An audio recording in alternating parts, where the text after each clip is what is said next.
साल 2022 की साइंस की सबसे बड़ी खबरों के बारे में बात करते हैं। वैसे तो विज्ञान की हर खबर बड़ी होती है, हर प्रयोग नया होता है।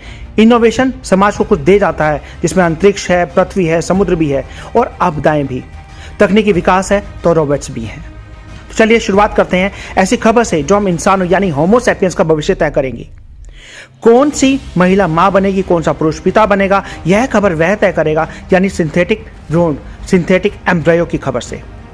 अब क्या सिंथेटिक बच्चे पैदा होंगे? आखिरकार सिंथेटिक भ्रूण बनाने की जरूरत किसी बायोटेक फर्म को क्यों पड़ रही है? एक बायोटेक कंपनी ने कहा है कि अब वह इंसानों का भ्रूण सिंथेटिक तौर पर विकसित करेगा। भ्रूण बनाने का मतलब सिंथेटिक जीवन को जन्म देना, यानी इंसानों का भविष्य नकली होने वाला है। इंसानों ने ऐसी रोबोटिक उंगली भी बना ली है जो इंसानी त्वचा से बनी है, यानी वह फील कर सकती है। यह दिखती भी असली उंगली जैसी ही है। यह बिना टूटे मुड़ सकती है, घूम सकती है। अगर इसे चोट लग भी जाए तो घाव खुद ब खुद भर जाते हैं, यानी यह उंगली अपने आप ठीक हो जाती है। इसे बनाने वाले साइंटिस्ट का कहना है कि सिलिकॉन से बने रोबोट दूर से तो अच्छे लगते हैं, असली भी, लेकिन पास आते ही भ्रम टूट जाता है। इस उंगली के ऊपर आपको हल्का सा पसीना भी दिखाई दे, पर उंगली तक तो ठीक था। एक महिला की तो 3D प्रिंटर से ही बनाया गया कान लगा दिया गया। कान को उसी महिला की कोशिका से तैयार किया गया था, यानी सेल से तैयार किया गया था। दुनिया में ऐसा पहली बार हुआ है कि किसी मरीज की सेल्स लेकर उसके लिए नया 3D प्रिंटेड अंग बनाया गया हो। अमेरिका में एक कंपनी है जिसका नाम है 3D बायोथेराक्यूट्स। इसके वैज्ञानिकों ने 20 साल की महिला की सेल से उसके लिए नया 3D प्रिंटेड कान बना दिया। इंसान से ज्यादा क्रिएटिव कोई नहीं हो सकता। इंसानी दिमाग के ब्रेन सेल्स को चूहों के दिमाग में ट्रांसप्लांट कर दिया गया। वजह पता है आपको?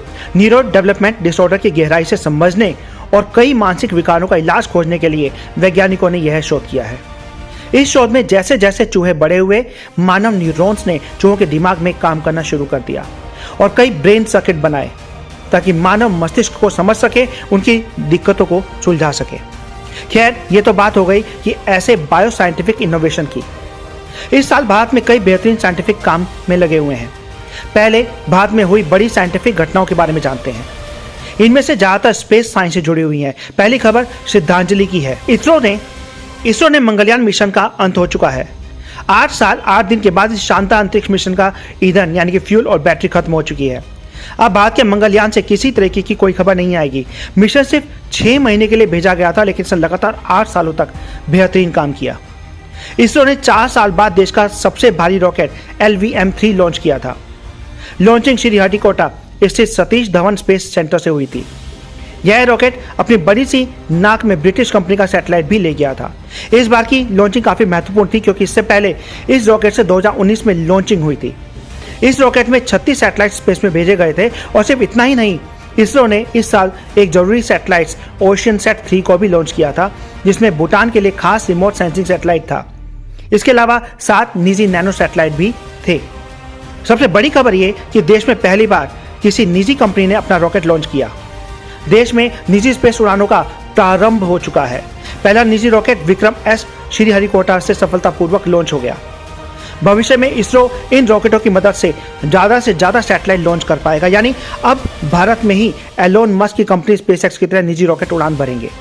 14 फरवरी 2022 की सुबह 5:59 पर अपने सबसे भरोसेमंद रॉकेट PSLV C-52 से इस साल की पहली लॉन्चिंग यानी EOS-4 सैटेलाइट को सफलतापूर्वक अंतरिक्ष में स्थापित करवा दिया।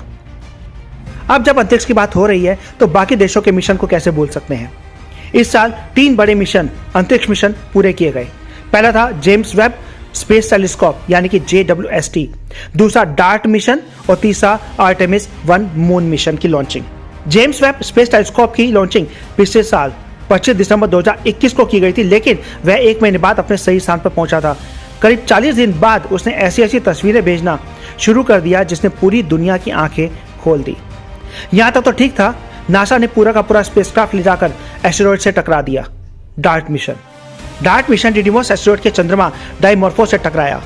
टक्कर सटीक हुई थी, यानी भविष्य में धरती को ऐसे एस्टेरॉयड के हमलों से बचाया जा सकेगा। जैसे ही उनके आने का रास्ता पता लगेगा, उनकी तरफ धरती से स्पेसक्राफ्ट को छोड़ दिया जाएगा ताकि वो दूर अंतरिक्ष में ही अपनी दिशा बदल ले। सफलता भी मिली। अमेरिकी अंतरिक्ष एजेंसी नासा ने 50 साल बाद चंद्रमा के लिए कोई मून मिशन भेजा। आर्टेमिस 1 दुनिया के सबसे बड़े रॉकेट SLS से चंद्रमा का चक्कर लगाकर वापस आने के लिए ओरियन स्पेसक्राफ्ट को भेजा गया और यह मिशन भी सफल रहा। स्पेसक्राफ्ट अपना काम करके वापस भी आ गया, यानी आर्टेमिस 3 मिशन में इंसानों को 6-7 दिन के लिए चंद्रमा की सतह पर रहने के लिए भेजा जाएगा। चीन ने अपना स्पेस स्टेशन बना लिया, अब वहां उसके अंतरिक्ष यात्री रह रहे हैं। स्पेस स्टेशन बनाने के चक्कर में उसके कई रॉकेट्स अनियंत्रित होकर धरती पर भी आ गिरे हैं, जो हमेशा के लिए कई देशों के लिए खतरा बनते हैं। अब लोग अंतरिक्ष में घूमने भी जा रहे हैं। स्पेस स्टेशन पर फिल्मों की शूटिंग हो रही है। एलन मस्क की स्पेसएक्स, जेफ बेजोस की ब्लू ओरिजिन और कई अन्य कंपनियां लोगों को अंतरिक्ष की सैर करा रही हैं। यानी अगले कुछ सालों में अंतरिक्ष में पर्यटन बेहद सामान्य घटना होगी। भले ही आप अंतरिक्ष के दरवाजे तक जाकर जीरो ग्रेविटी महसूस करके वापस चले आए, लेकिन अंतरिक्ष के दरवाजे से पृथ्वी को देखना भी अपने आप में बहुत बड़ी बात है। आप कल्पना भी नहीं कर सकते कि पृथ्वी के करीब कितने एलियन हो सकते हैं। साथ ही में एक वैज्ञानिक ने दावा किया है कि हमारे सौर मंडल में 40 डेसिलियन इंटरस्टेलर ऑब्जेक्ट हो सकते हैं, जो बेहद चौंकाने वाली संख्या है। अमेरिका अब एलियन यानों को लेकर काफी गंभीर नजर आ रहा है। इसके लिए पिछले साल अमेरिका रक्षा विभाग ने UAP टास्क फोर्स भी शुरू की थी। ये तब है जब पृथ्वी की कई जगहों पर इन एलियन यानों के दिखाई देने की खबरें मिली। लेकिन सोचिए, अगर ये एलियन यान कुछ नहीं बल्कि असंख्य हो तो? एलियन हंटर और हार्वर्ड के खगोल शास्त्री एवी लोएब एक बार फिर एक शोध के साथ वापस आए हैं। इस बार उन्होंने दावा किया कि हमारे सौरमंडल में 4 क्विंटेलियन एलियन स्पेसक्राफ्ट छिपे हो सकते हैं। अब यह भी जान लीजिए कि 4 क्विंटेलियन होता क्या है, यानी कि 4 के बाद 18 जीरो लगा दीजिए। जाहिर है संख्या बहुत ज्यादा बड़ी है। अब इतनी उड़न तश्तियों की हमारे सौरमंडल से उड़ने की कल्पना तो कीजिए। हर साल ब्लैक होल खोजे जाते हैं, उन्हें लेकर स्टडी की जाती है, लेकिन हमारी आकाशगंगा के बीच में भी एक ब्लैक होल है। खगोलविदों ने मिल्की वे के केंद्र की अब तक की सबसे साफ तस्वीर ली, जिसमें ब्लैक होल भी दिखाई दे रहा है। इस ब्लैक होल का नाम है सैजिटेरियस A। यह कुछ सेकंड के लिए दिखता था, फिर गायब हो जाता था। यह इतना बड़ा है कि इसमें 43 लाख सूरज समा सकते हैं। यह धरती से करीब 27,000 प्रकाश वर्ष दूर है। बृहस्पति ग्रह को भी पृथ्वी से प्यार है, इसलिए तो वह 59 सालों बाद नजदीक आया था। सौर मंडल का सबसे बड़ा ग्रह बृहस्पति धरती के नजदीक आया। आमतौर पर धरती से बृहस्पति की दूरी 96 करोड़ किलोमीटर रहती है, लेकिन 25-26 सितंबर को यह दूरी घटकर 59 करोड़ किलोमीटर हो गई। इससे पहले हमारी धरती के इतने पास बृहस्पति ग्रह अक्टूबर 1963 में आया था। चांद की सतह पर भी 2 गड्ढे मिले हैं, जो एक रहस्यमयी रॉकेट की टक्कर से बने हैं, लेकिन उसके आसपास कहीं भी रॉकेट के बूस्टर या हिस्से का कोई अता पता नहीं चल रहा है। यह टक्कर 4 महीने पहले हुई थी। तस्वीरें नासा के LRO ने ली हैं। वैज्ञानिकों को समझ नहीं आ रहा कि रॉकेट के एक हिस्से की टक्कर से 2 गड्ढे कैसे बन गए। पहली बार इंसानी कचरे की वजह से चांद पर गड्ढे बने थे। कायदे से यह हैरानी की बात है कि हम इंसान धरती के साथ साथ अंतरिक्ष और अन्य ग्रहों को भी गंदा कर रहे हैं। वैज्ञानिकों को हमारे आकाशगंगा के केंद्र में ऐसे छोटे छोटे कण मिले हैं जो मिलकर RNA बनाते हैं। अब सवाल ये उठ रहा है कि क्या हमारी उत्पत्ति की वजह आकाशगंगा के केंद्र में मौजूद है? क्या हमारे पूर्वज या धरती पर मौजूद किसी भी प्राणियों के पूर्वज को पैदाइशी और विकास गैलेक्सी के बीच में हुआ था? आकाशगंगा के बीच में कुछ ऐसे मॉलिक्यूलर बादल मिले हैं जहां पर भारी मात्रा में ऐसे छोटे छोटे कण पाए गए हैं जो RNA का निर्माण करते हैं। इन बादलों में विभिन्न प्रकार के नाइट्राइल्स मिले हैं। ये कण अकेले बेहद टॉक्सिक होते हैं, लेकिन जैसे ही उपयुक्त वातावरण में आते हैं, ये जीवन की उत्पत्ति के लिए काम करने लगते हैं। साल के शुरुआत में ही रूस ने यूक्रेन पर भी हमला कर दिया। नतीजा ये हुआ कि इसका असर साइंटिफिक कार्यों पर भी पड़ा। सोयूज प्रोग्राम सस्पेंड हो गया। रूस को एक्सोमास प्रोजेक्ट से बाहर निकाल दिया गया। कई सारे प्रोजेक्ट्स बंद कर दिए गए। यूक्रेन के साथ युद्ध करने पर यूरोपीय संघ ने रूस पर कड़े प्रतिबंध लगा दिए। इससे नाराज रूस ने फ्रेंच गुयाना से सभी स्पेस लॉन्च को रोक दिया। उसके कोर्वो कॉस्मोड्रोम से लॉन्च तो रोका ही है, साथ ही फ्रेंच गुयाना से सभी तकनीकी कर्मचारियों को भी वापस बुला लिया गया है। इसका बदला लेने के लिए मंगल ग्रह के लिए चल रहे एक मिशन से यूरोपीय स्पेस एजेंसी ने रूस को बाहर कर दिया। अब रूसी स्पेस एजेंसी रोसकॉस्मोस इस प्रोजेक्ट से बाहर है।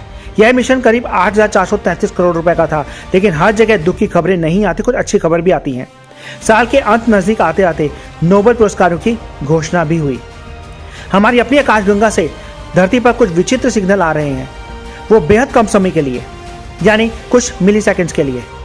वैज्ञानिक यह समझने की कोशिश कर रहे हैं कि कहीं हमारी आकाशगंगा यानी मिल्की वे के अंदर ही कोई ऐसी सभ्यता या एलियन ग्रह तो नहीं है जहां से हमें ये संदेश मिल रहे हैं। वैसे तो ये कहानी शुरू होती है पिछले साल से, लेकिन इन सिग्नलों में आ रहे संदेशों को समझने का प्रयास अब भी चल रहा है, क्योंकि ये नया है। बायोलॉजी का नोबेल स्वेंटे ताबो को दिया गया। इन्होंने यह पता किया कि इंसान एक जगह से पूरे ग्रह पर कैसे फैल गए। स्वीडन के प्रोफेसर पाबो की रुचि हमारे पूर्वजों से प्राप्त पुरानी और खराब हो चुकी जेनेटिक सामग्री के सिक्वेंसिंग में थी।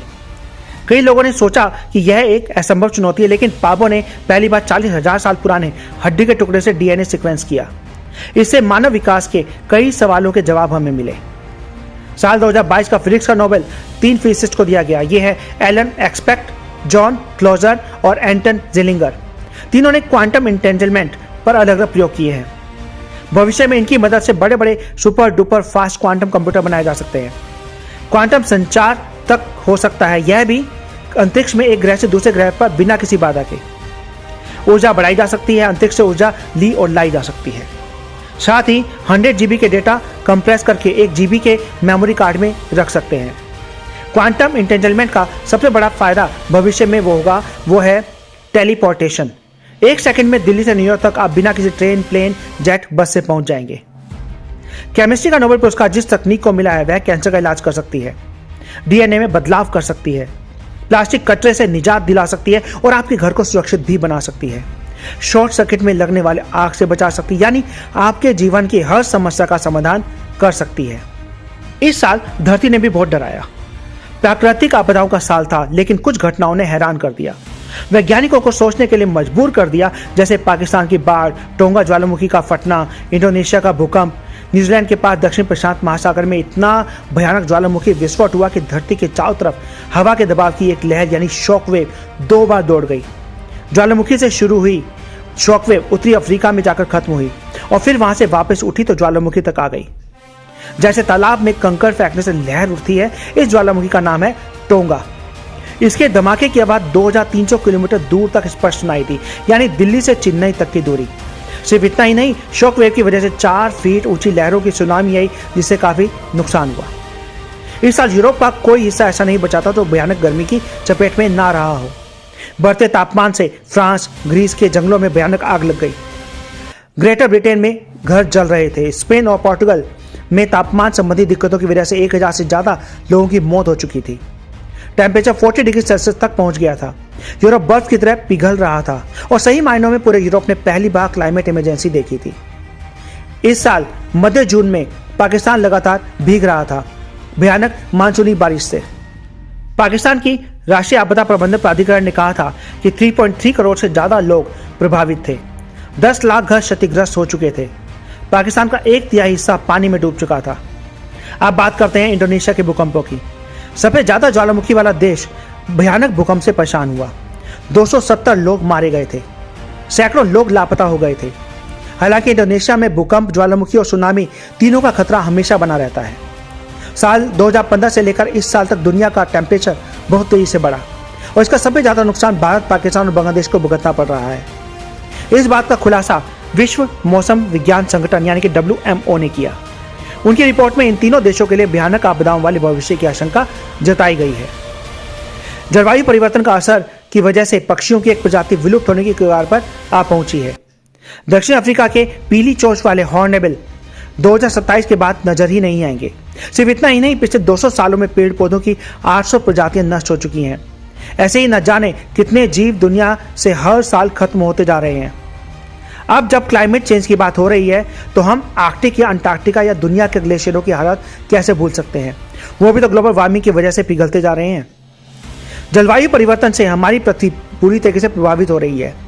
हाल ही में international cryosphere climate initiative research network की रिपोर्ट में कहा गया है कि गर्मियों में आर्कटिक की समुद्री बर्फ 2050 तक गायब हो जाएगी, यानी महज 30 सालों में दुनिया के सबसे बर्फीले इलाकों में बर्फ नहीं दिखेगी। जब बर्फीली दुनिया खत्म होगी तो नए बैक्टीरिया और ज़ोंबी वायरस बाहर आएंगे। ये वर्तमान दुनिया के लिए खतरा पैदा कर सकते हैं। वैज्ञानिकों को मांस खाने वाले डायनासोर की हड्डियों के भी फोसिल्स यानी कि जीवाश्म मिले हैं। इसे यूरोप का अब तक का सबसे बड़ा डायनासोर कहा जा रहा है। इस डायनासोर की लंबाई 33 फीट से ज्यादा थी। ऐसे कई जीवों की खोज वैज्ञानिकों ने की जिनसे इंसानों या उनके पूर्वजों के संबंधों का खुलासा होता है। तो दोस्तों, अगली वीडियो में फिर मिलते हैं कुछ और इंटरेस्टिंग फैक्ट और न्यूज़ के साथ। अगर आपको वीडियो पसंद आए तो लाइक, शेयर, सब्सक्राइब जरूर करें। Thank you.